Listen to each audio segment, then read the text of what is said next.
Ramadan Semarang, NPM 1709163, kelas 3 semester 6, dengan dosen pengampu Suster Regina Sipayung, SPD, MPD. Nah, kali ini saya akan membawa tutorial mata kuliah Pendidikan Religiositas. Selamat menyaksikan. Hai adik-adik semua, jumpa lagi di pembelajaran kita kali ini. Nah, kali ini kita akan membahas sebuah topik yang berjudul tentang pendidikan religiositas. Mari kita dengarkan. Nah, tujuan pembuatan video ini supaya yang pertama, adik-adik sekalian mengerti apa itu pendidikan religiositas. Dan yang kedua, adik-adik tahu apa manfaat religiositas. Dan yang paling penting adalah bagian ketiga, bagaimana cara menerapkan religiositas itu. Oke adik-adik semua, kita bahas satu persatu. Yang pertama, kita harus mengerti dulu apa itu religiositas. Nah, religiositas itu pada umumnya bukan atau lebih terkhusus dari sebuah agama atau kepercayaan kita. Religiositas ini sangat mengkhususkan apa-apa saja yang kita lakukan di dalam kehidupan sehari-hari, tentang apa yang diajarkan oleh agama kita, seperti membantu orang tua, menghormati sesama, dan juga menolong sesama kita. Nah, adik-adik sekalian, di sekolah ataupun di rumah kita harus menerapkan pendidikan religiositas ini. Namun sebelum itu juga kita harus mengerti apa itu pendidikan religiositas.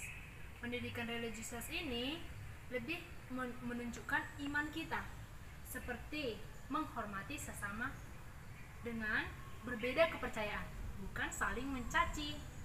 Ya, itu semua bisa kita dapatkan dari sekolah, dari orang tua, dan semua yang ada di dekat kita. Oke adik-adik, dari penjelasan tadi, kira-kira yang bisa adik ambil tentang manfaat religiositas ini apa ya? Oke, kakak akan berbagi tentang manfaat religiositas yang bisa kalian ambil. Manfaat religiositas ini yaitu untuk menumbuh kembangkan rasa percaya diri adik-adik sekalian. Dan yang kedua itu, adik-adik sekalian semakin dekat dengan kepercayaan dan juga menerapkan kebaikan-kebaikan yang ada, seperti adik-adik sekalian saling membantu temannya. Misalnya adik-adik mempunyai 2 pulpen dan memberikan satu kepada teman yang tidak mempunyai pulpennya. Baik bukan? Tentu sangat baik. Lalu kira-kira bagaimana cara-cara adik sekalian untuk menumbuhkan rasa religiositas itu kepada diri kalian masing-masing? Ya, Miss punya tips. Yang pertama itu mulailah dari diri sendiri. Bagaimana adik-adik untuk merencanakan religiositas itu tetapi tidak memulai dari diri sendiri. Memulai dari diri sendiri ini sangat gampang loh. Ya, gampang-gampang sulit. Yaitu bisa memulai dari bangun tidur. Adik-adik bisa bangun tidur dengan tepat waktu. Dan yang kedua, jangan lupa berdoa. Karena berdoa itu sangatlah penting, mendekatkan diri kepada Tuhan kita. Dan yang ketiga itu, adik-adik juga nggak boleh lupa untuk membersihkan tempat tidur. Itu salah satu caramu untuk membantu orang tua dan menerapkan kebaikan yang ada. Ya, kalau semuanya adik lakukan dari diri sendiri, bisa aja dan bisa juga kita terapkan itu kepada lingkungan kita. Kita juga beranjak satu langkah ke depan kepada teman kita, memberi kebaikan. Contohnya juga bisa berupa bermain. Adik-adik juga bisa bermainnya secara bergantian atau saling menghargai, juga merupakan penerapan religiositas. Oke adik-adik, kali ini Miss mempunyai sebuah cerita untuk kalian semua. Judulnya yaitu Mengasihi Sesama. Ceritanya mau didengarkan ya? Oke, dengarkan. Pada suatu hari, Yesus bercerita kepada kumpulan anak-anak.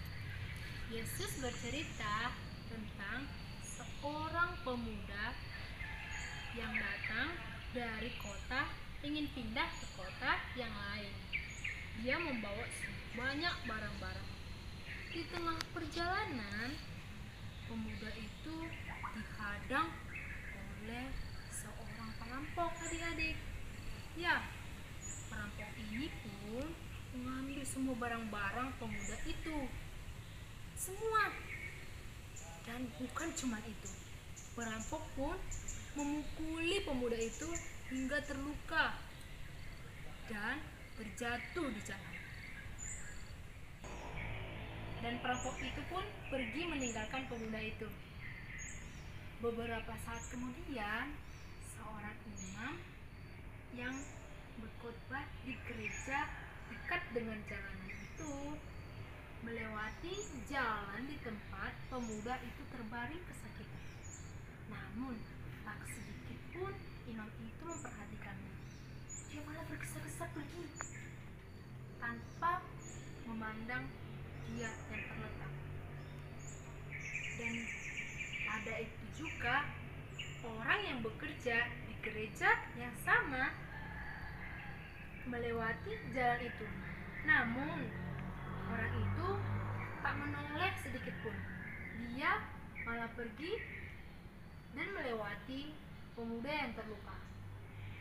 Namun adik-adik, seorang yang datang dari Samaria menemui sebuah keledai yang datang melewati jalan itu, terharu mensimpati melihat pemuda yang terluka terbaring di jalan. Dia pun turun dari keledainya dan dia membersihkan semua luka-luka si pemuda. Bukan hanya itu juga, dia menaikkan pemuda itu ke atas keledainya dan membawa ke sebuah penginapan. Dia juga membayar penginapannya loh. Ya, pemuda yang dari Samaria itu membawa pemuda yang terjatuh, yang dirampok, dan juga yang terluka itu. Nah, adik-adik sekalian, gimana cerita yang disampaikan oleh Tuhan kita, Tuhan Yesus, dalam arti saling mengasihi? Ya, mengasihi. Meskipun seseorang itu tidak adik kenal ataupun pernah berkenalan, bertemu, namun ada baiknya adik-adik perlu tahu dia kenapa. Dia mungkin membutuhkan kita atau dia butuh pertolongan kita. Adik-adik tidak boleh cuek ya. Mengasihi itu sangatlah penting. Memang mengasihi itu juga perlu dimulai dari diri kita. Mengasihi diri sendiri dan mengasihi sesama yang ada di dekat kita akan lebih baik. Oke adik-adik, untuk menutup pembelajaran kita hari ini, Miss mempunyai sebuah lagu yang berjudul tentang kasih. Kita nyanyi sama-sama yuk.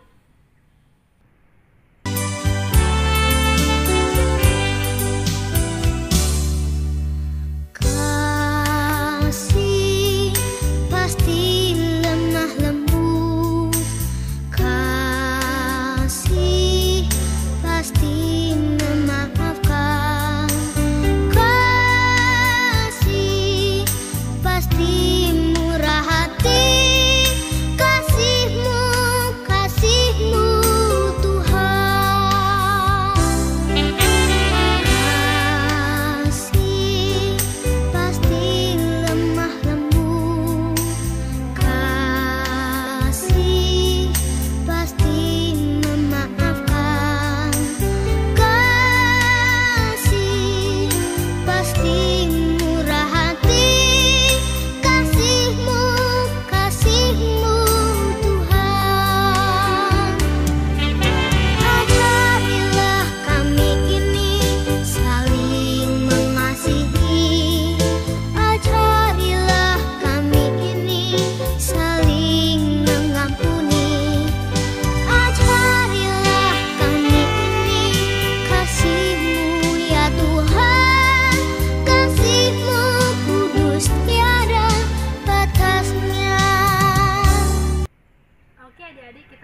bernyanyi tentang apa itu kasih. Nah, Miss mengucapkan terima kasih sama kalian semua karena telah mengikuti pembelajaran hari ini. Dan Miss ucapkan sampai jumpa.